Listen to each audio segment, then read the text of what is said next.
let me just start by saying that many of you know something about Dr. D.C. Dounis. You've studied with teachers who studied with him. You have your own exercises, and so I hope that you will join in and, share this. I don't at all mean to imply that I'm the exclusive person who knows Dounis. He taught so much, and he had such a lineage of people who followed in his footsteps. What I'd like to start in today is to address what Dounis's main ideas were and exercises were for the left hand. And just a couple kind of general kind of principles.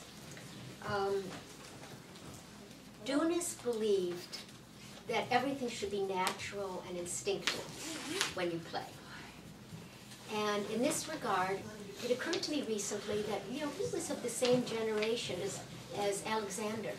And the Alexander technique came from a deep sense of observation and observing how people move, how animals move, how children move. Well, apparently, Dounis was that gifted in observation. And he could observe whether it was a baseball pitcher or whether it was somebody playing an instrument. Because he was a doctor and because he had such an understanding of the muscles, the nerves, how the body worked, he could minutely observe what muscles you were using and how you were using. So this idea that things are natural, instinctive, that we already know how to do something the right way, was what he tried to capture in his teaching. And in these exercises, he would talk about reaching for something. And he would talk about the sense of touch, and instinctively things like scratching yourself, or these motions that we do, and and that we don't mess up these motions because they're so simple and instinctive. So we, in a sense, all of string play is trying to return to this state of natural function and just ease. The other point before we start is that these exercises were created as almost like a doctor making a prescription for a patient. Many times when you came to have a lesson with Dounis, he would analyze your weaknesses, and then he would set to work teaching you specific exercises for you. And so the interesting thing is that people came away from a lesson with Dounis with many different ideas, sometimes maybe even almost contradictory. What one person needed might have been different than what another person needed. And so what, as a teacher, we have to do, I believe, is collect enough of these exercises and understand them enough so that for one student we might do one exercise and for another student something else. And as we go on, I'll show this a little bit. However, having said this, that these exercises were individualized, I will also say that I believe that these exercises are so powerful and work with everybody. And so for most of my students, I will give them, over time, all of them. And I consider these basic exercises. Before we go on, I want to also make the point that these published exercises of Dounis, which are now all collected in the Dounis collection, which is published by Carl Fisher. It's wonderful to have them all together in one big, heavy book. Many of these were out of print, and it was very hard to get them, so they're all here.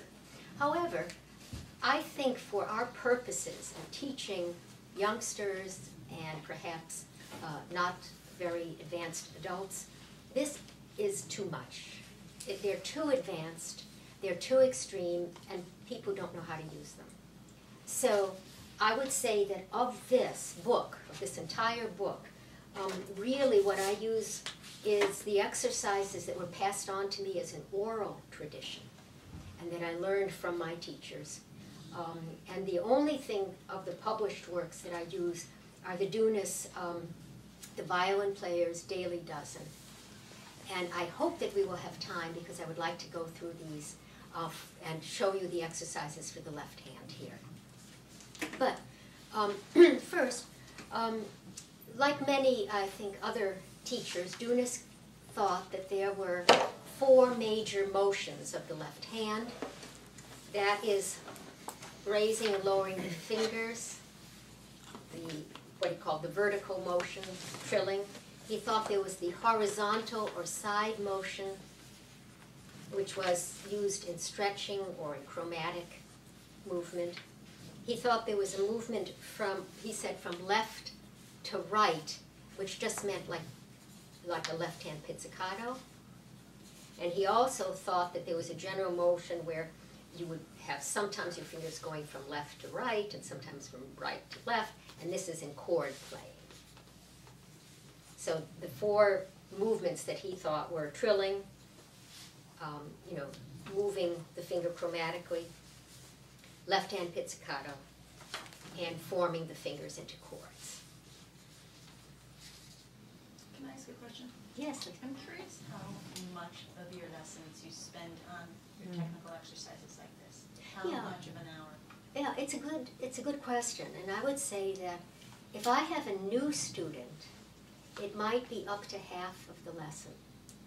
And I want to give them a couple bowing ones and a couple left-hand ones every week.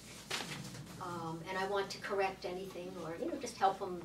They make real fast progress once these things, kind of get going. If it's a student who I've had for several years, I might just give maybe one exercise, like maybe one vibrato exercise or one corrective exercise or something, and not do very many. So it depends is the answer. So you're not checking in from week to week? Yes, I am. Oh, I always do. Okay. I mean, I would, if I've given an exercise, I definitely want to see it the next week. And maybe even the week after, And I write them all down so I can remember. Sometimes, you can't remember which exercises you've given to your students, and if I can see it in the book and remember. Yeah.